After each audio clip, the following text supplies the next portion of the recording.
Hi, it's Andy again, another week and another sermon teaser, this time from the book of Nahum, a book that perhaps we're not overly familiar with. It's a book that doesn't have a lot to do with God's people, but it has a lot to do with God and His justice. We like to think of the God of mercy and the God of love, the God of grace, and we sing songs about that, and we talk about that a lot, but, well, every part of God is God. And God is a God of justice, and the Ninevites and the Assyrians certainly found that out. The book of Nahum is about a prophecy that is to their nation, and specifically to Nineveh, and the coming destruction on that nation.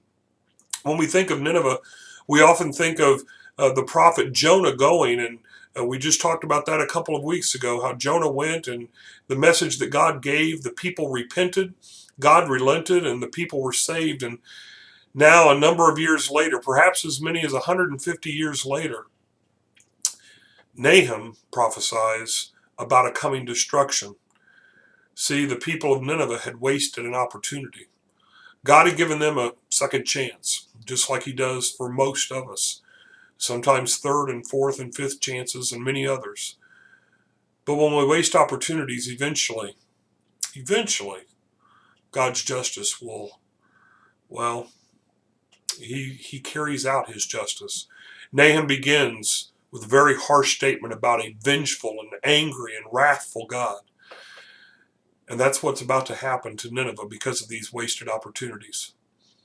But that same God poured out His wrath on Himself on the cross so that you and I wouldn't have to do that if we don't waste an opportunity to be right with Him.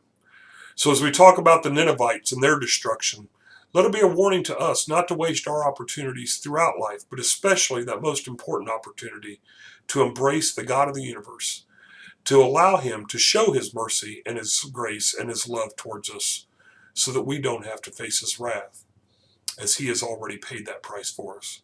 I hope to see you Sunday.